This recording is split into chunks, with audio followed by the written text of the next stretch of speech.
na sequência, nós falamos na quarta-feira retrasada sobre a Bíblia Sagrada, a Palavra de Deus. Esse livro santo, maravilhoso, que foi escrito, né, sob inspiração divina, 40 escritores inspirados por Deus, escreveram as santas letras, as santas escrituras, a Palavra de Deus. E hoje nós vamos falar sobre a doutrina da expiação. Afinal de contas, que doutrina é essa? Doutrina da expiação. A palavra doutrina, note bem, quando nós estamos com a Bíblia e falamos a doutrina da expiação, doutrina dos anjos. Então, a palavra doutrina quer dizer ensino. Explicitamente, literalmente, expressamente, a palavra doutrina quer dizer o ensino segundo as Escrituras. Porque tem pessoas que confundem doutrina como preceitos e conceitos de igreja. Por exemplo, alguém pode confundir um dogma da igreja tradicional católica romana como uma doutrina, mas não é uma doutrina, é um dogma. A palavra dogma quer dizer declaração do homem acerca de uma verdade, ou melhor, um parecer do homem, uma suposição. Por exemplo, o dogma do purgatório é o parecer da igreja, não é a doutrina da Bíblia, é o parecer da igreja acerca de um assunto especulativo que a igreja supostamente inventou, que nós vamos falar sobre o purgatório, tá bem? Essa doutrina da expiação, que ensina que o pecado será coberto, será eliminado com o sangue do Cordeiro. Vocês sabem que houve a instituição do sacerdócio. Moisés, o profeta judeu, um dos grandes profetas dos judeus, foi Moisés. Você não sabia, mas para os judeus, um dos maiores profetas, dentre todos os profetas, foi Moisés. Para nós cristãos do mundo inteiro, um dos maiores profetas da Bíblia, que fez a previsão quase que precisa, né, do Messias, até a via sacra, foi profetizado por Isaías, foi o profeta Isaías. Mas para os judeus, o maior profeta é Moisés. Então Moisés recebeu de Deus todas as instruções para este povo, para Israel, depois que eles saíram do Egito. Então Deus queria manter um contato direto, espiritual com este povo. Então era necessário haver a instituição das instituições, ou seja, das cerimônias, dos cerimoniais, como nós podemos ver aqui no livro de Levítico. E uma das coisas que Deus sugeriu através de Moisés, está aqui no capítulo 1 que nós lemos na leitura litúrgica. O Senhor chamou Moisés e falou, na tenda da congregação, fala aos filhos de Israel, diz-lhes, quando um de vós fizer uma oferta ao Senhor, será dentro de um gado maior ou menor, que oferecereis. Se a oferta for um holocausto tirado do gado maior, oferecerás um macho, sem defeito, e oferecerá a entrada da tenda da reunião para obter o favor do Senhor. Claro que nós não vamos entrar aqui em detalhes, porque aí nós entraríamos num estudo bíblico que seria necessário 1 mês, 2 meses, 3 meses para nós, o tipo de oferendas, tipo de sacrifício, como fala aqui, das oblações. Quando alguém apresentar ao Senhor uma oblação como oferta, sua oblação será flor e farinha, derramará sobre ela o azeite. Então você vê que existe os holocaustos. A palavra holocausto quer dizer sacrifício. Tá? Então, Deus instituiu o que aqui? O derramamento do sangue para cobrir o pecado. Vamos aqui continuar. Aliás, o versículo que tem aqui no livro de Êxodo, antes de Levítico. Vamos lá. Vamos ler aqui. Eu havia marcado aqui o altar dos holocaustos. Capítulo 38 do livro de Êxodo. Exatamente a leitura que nós estamos lendo hoje. Fez o altar dos holocaustos de madeira, de acácia, seu comprimento, 5 côvados, etc. Fez o altar uma grelha de bronze, uma forma de gelosia, que colocou embaixo, sobre o rebordo saliente do altar, até metade da sua altura. Fez varais de madeira, de acácia, revestido de bronze. Então, para que Deus instituiu para Israel através de Moisés esse altar dos holocaustos. Foi para que fosse oferecido os cordeiros. Para que os cordeiros que teriam que morrer? Para poder expiar o pecado do povo de Israel.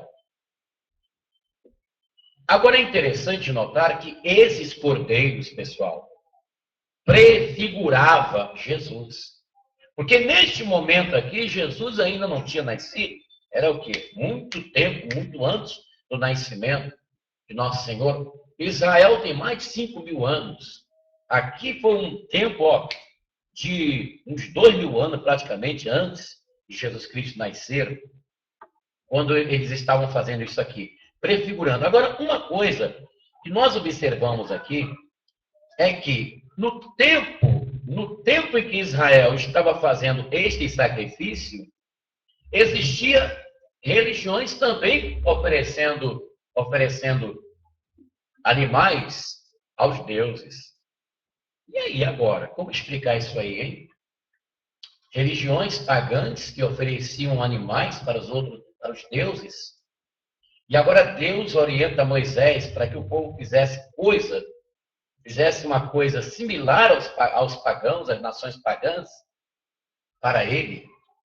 Como explica isso? Como explicar isso aí? Veja bem, pessoal.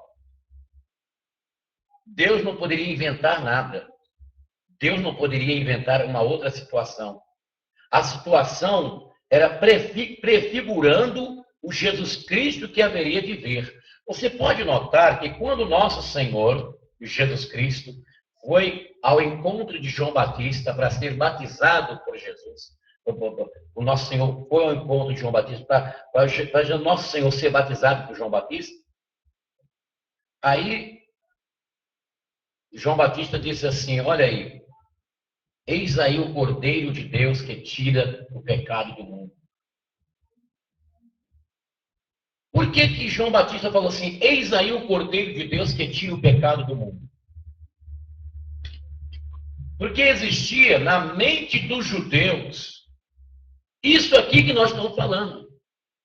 Que para a pessoa ser redimida do seu pecado, ter o seu pecado coberto, ele tinha que oferecer ao sacerdote o cordeiro. Na sequência aqui, nós vamos ver no livro de Levítico, quando Deus manda as pessoas fazerem a oferenda, aqui no capítulo 4. Capítulo 4 de Levítico. Sacrifício pelo pecado. Fala aos filhos de Israel, quando o homem tiver pecado involuntariamente, contra a prescrição do Senhor, fazendo uma das coisas que ele proibiu, se aquele que tiver pecado for um sacerdote ungido, de maneira que o povo se torne culpado, oferecerá ao Senhor por sua transgressão um novilho, sem defeito, como sacrifício de expiação. Levará o novilho diante do Senhor à entrada da tenda da reunião, porá a mão sobre a cabeça do touro e imolará diante do Senhor. Quer dizer, o sangue tinha que ser derramado. O sangue do animal tinha que ser derramado para cobrir o pecado da pessoa. Porque tinha que haver o sacrifício. O sacrifício seria a própria pessoa. Olha só como o pecado é terrível. O pecado é tão terrível que o sacrifício teria que ser a própria pessoa morrendo. Mas Deus, na sua infinita misericórdia, ele proveu um ato dentro de uma simbologia para a pessoa fazer, simbolizando aquele animal, o Cordeiro de Deus. Aí vamos lá para João Batista de novo. Eis aí o Cordeiro de Deus que tira o pecado do mundo. Porque o povo já tinha na mente, ele já tinha na mente a ideia de que o Cordeiro tinha que ser sacrificado. Então não foi difícil para poder João Batista falar aquilo e o povo entender o que significava aquelas palavras de João Batista. Eis aí o Cordeiro de Deus. É como se João Batista estivesse dizendo assim, eis aí o Cordeiro perfeito, o Cordeiro enviado de Deus, que substituirá todos os cordeiros, que vai redimir toda a humanidade, que vai redimir aqueles que apresentaram os cordeiros, prefigurando este que está aqui, e aqueles que haverão de crer no Cordeiro de Deus, que definitivamente fará o único e o perfeito sacrifício. Porque na lei dizia, né, que a pessoa teria que morrer. A pessoa pecava e tinha que morrer a pessoa. Tinha que morrer. Entendeu? Certamente morrerás. Era a palavra. Vamos lá para Ezequiel, capítulo 18. Vamos ler aqui em Ezequiel, para nós entendermos. A palavra do Senhor foi me dirigida nesses termos. Porque repetis continuamente esse provérbio entre os israelitas: os pais comeram uvas verdes, mas são os dentes dos filhos que ficam embotados? Por minha vida, diz o Senhor, não tereis mais ocasião de repetir esse provérbio? E a mim pertence as vidas, a vida do pai, a vida do filho. Ora, o culpado que morrerá. O homem justo que procede segundo o direito, a equidade. Então, o versículo que eu queria afirmar para vocês, que eu estou dizendo, a mim pertence as almas. A alma do pai, a alma do filho. Porém, a alma que pecar, essa morrerá. Esse é o decreto acima do pecado. Então, quando Deus fez a providência dos cordeiros, animais, para as pessoas oferecerem, como nós vamos ver aqui em Levítico, capítulo 4, melhor você pode, por exemplo, vamos pegar aqui o outro versículo. Olha aqui. Se for alguém do povo, versículo 27 do capítulo 4 de Levítico.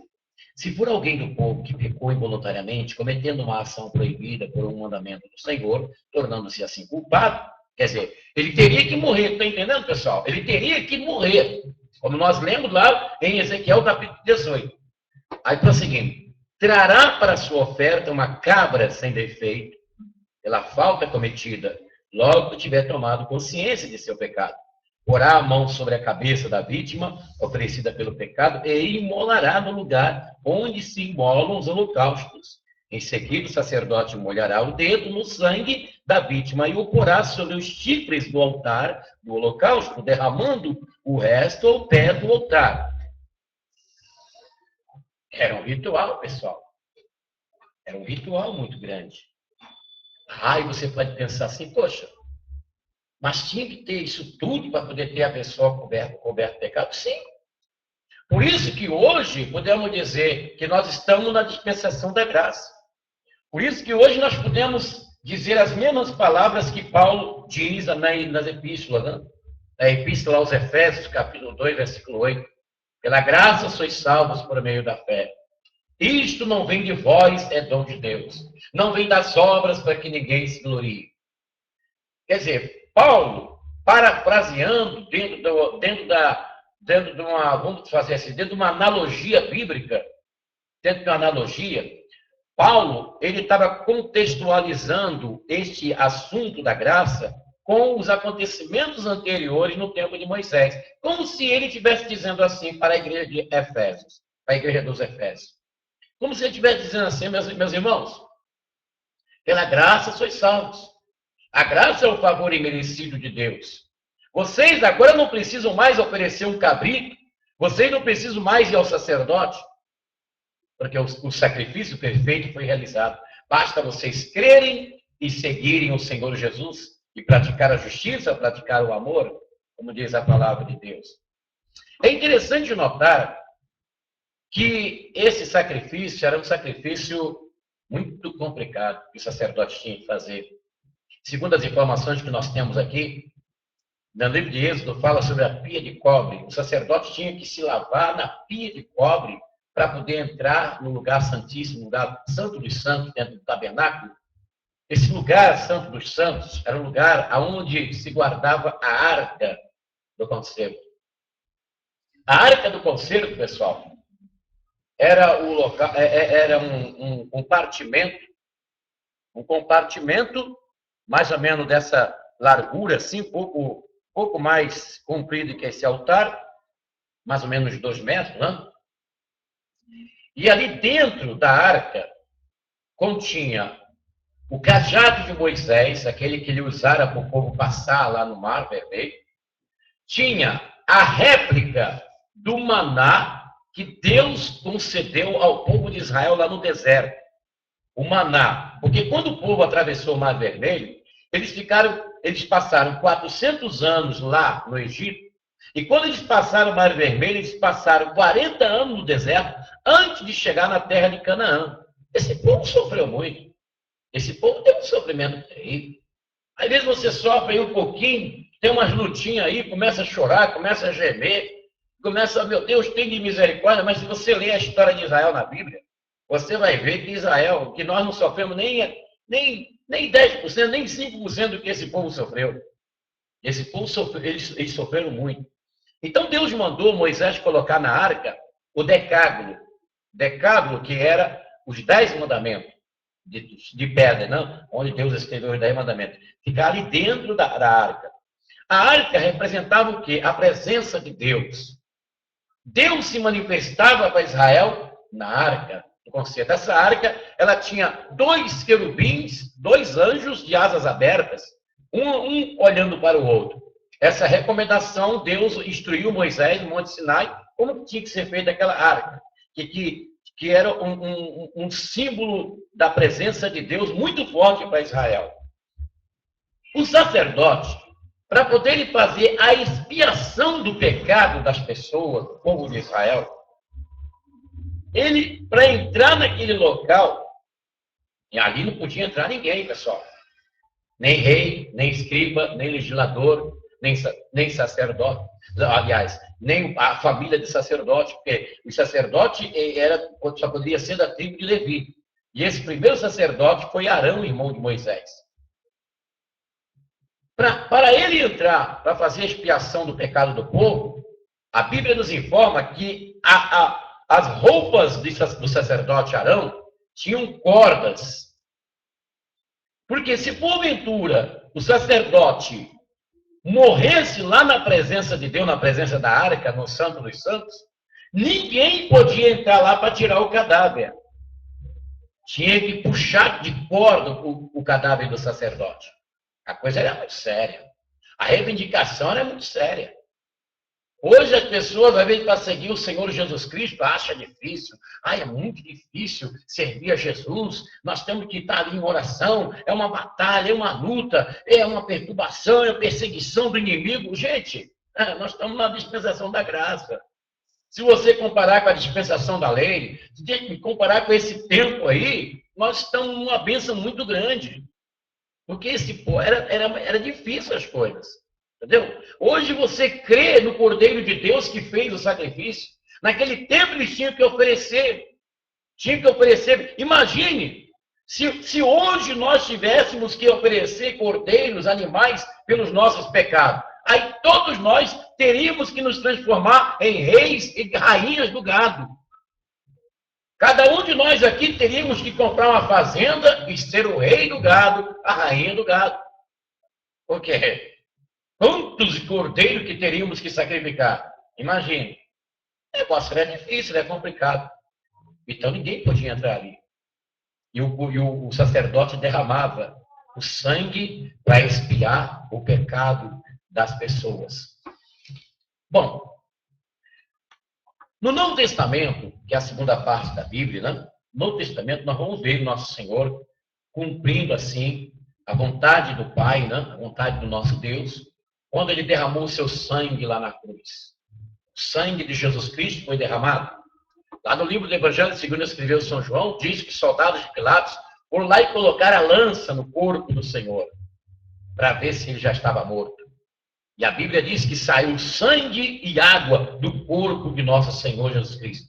E aquele sangue que foi derramado do corpo de Jesus, foi o sangue que lavou os meus pecados, que lavou os nossos pecados e o pecado de todos aqueles que acreditam no Evangelho de nosso Senhor. O apóstolo João, né, escrevendo sua Epístola Universal, ele disse assim: se confessarmos os nossos pecados, ele é fiel e justo para perdoar de todos os pecados e purificar de toda a injustiça. Porque o sangue de Jesus Cristo nos purifica de todo o pecado. É interessante notar que o escritor aos Hebreus diz também que sem derramamento de sangue não há remissão de pecado. Diga comigo, sem derramamento de sangue não há remissão de pecado. Existe uma religião dos hinduístas lá na Índia que todos os anos, eles fazem uma banhação no rio Ganges. E eles acreditam que se banhando naquele rio, eles purificam seus pecados. Na África, existem muitas religiões que ensinam vários tipos de rituais para as pessoas purificar os seus males, seus karmas e seus pecados. Existe no Brasil aqui, né? Como existe no mundo, o Espiritismo que diz que para a pessoa ter os seus karmas perdoados, tem que se reencarnar. A Bíblia, a palavra de Deus, não atesta esse ensino de Allan Kardec, né? De que a pessoa tem que se reencarnar para poder eliminar os seus karmas de vidas passadas. Pela Bíblia nós sabemos que só o sangue de Jesus que vai nos purificar de todo o pecado. Nós vamos ver diversas referências na Bíblia. Eu gostaria de ler para vocês aqui em Hebreus. Hebreus, capítulo 1, que diz assim: havendo Deus falado de muitas vezes e de muitas maneiras aos pais pelos profetas, a nós falou nesses últimos dias pelo seu Filho. Ultimamente nos falou pelo seu Filho, que constituiu herdeiro universal, pelo qual criou todas as coisas. Ele, Jesus, que é o esplendor da sua glória, a expressa imagem do seu ser, sustenta o universo com o poder de sua palavra, depois de ter realizado a purificação dos pecados, está sentado à direita da majestade no mais alto dos céus.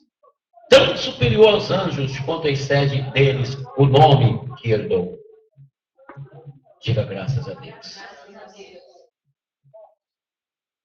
Gente, se nós fôssemos ler aqui os versículos no Novo Testamento que fala de Jesus como Cordeiro de Deus, ia passar e fazer uma vigília aqui, só de versículos bíblicos, ia amanhecer o dia.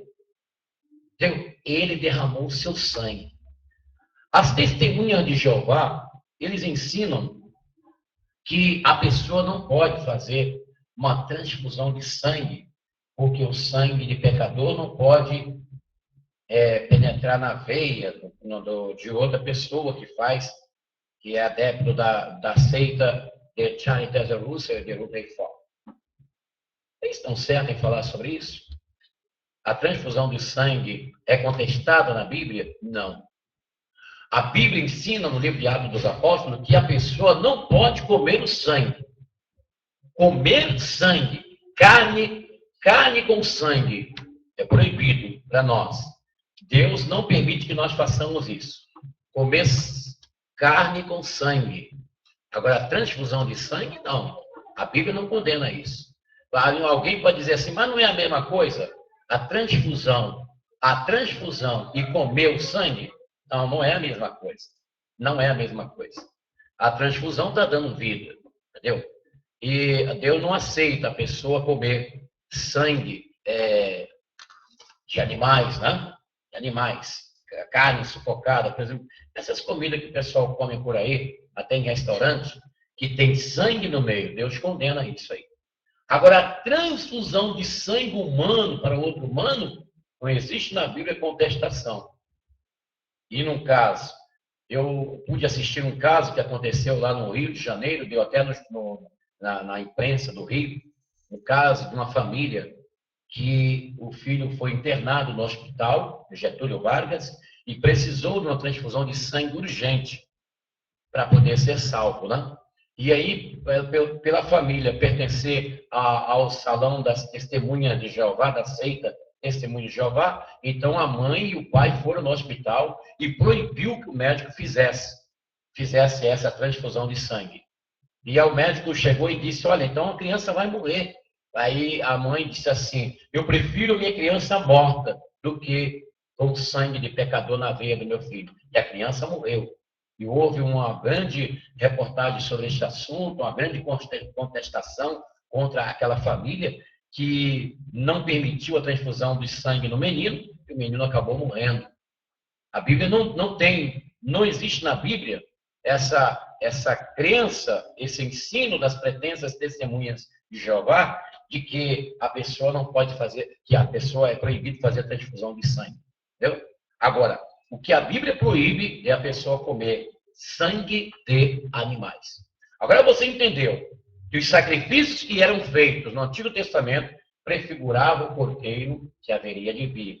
Jesus Cristo, o nosso Senhor, o Cordeiro de Deus, né? Que tira o pecado do mundo. Então, quando nós dizemos aqui na liturgia, eis o Cordeiro de Deus que tira o pecado do mundo, tem de piedade de nós. Quando nós dizemos isso na Eucaristia, Cordeiro de Deus que tirais o pecado do mundo, tem de piedade de nós, nós estamos repetindo as palavras do profeta João Batista. E quando lá no Jordão, ele apontou para Jesus que estava chegando para ser batizado, né? Jesus estava chegando, ele diz, eis aí o Cordeiro de Deus que tira o pecado do mundo. Por quê? O povo judeu que ali estavam entenderam as palavras de João Batista.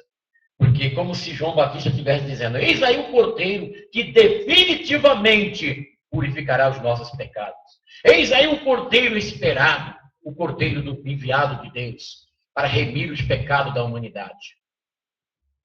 E João Batista chegou e disse, ó Senhor, eu que preciso de ser batizado por ti, e vem tu a mim.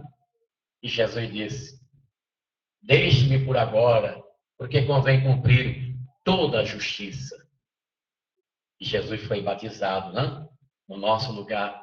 Sim, ele foi batizado porque nós temos que ser batizados, sepultamento do homem velho.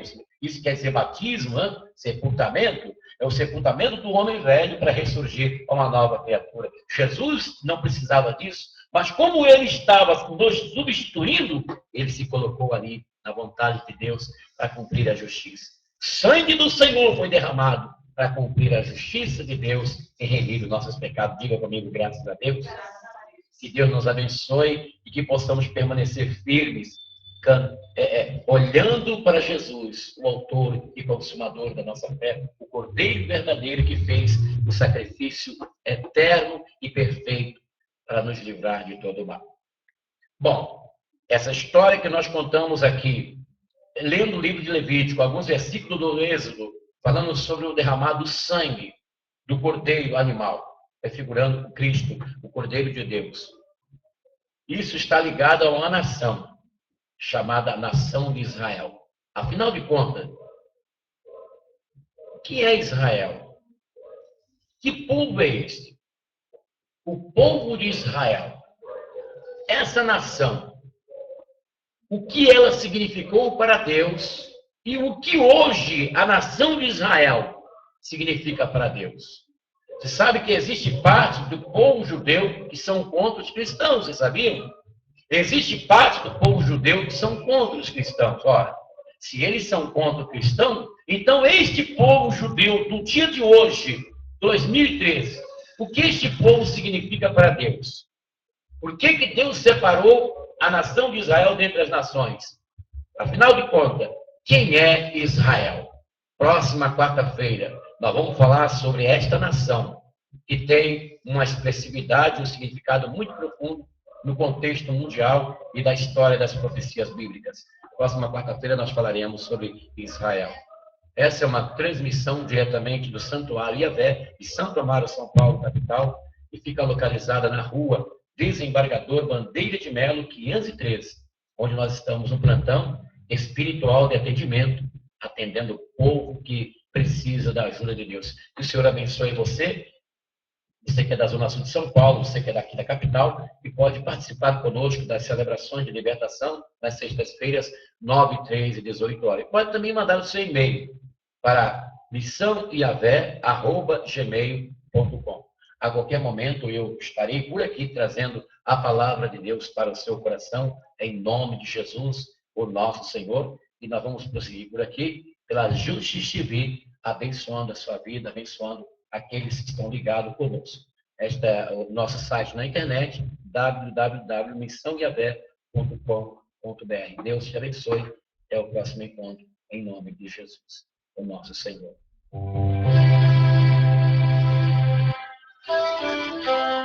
Pelo sangue de Jesus, pelo sangue de Jesus, há poder, há poder, há poder, pelo sangue de Jesus.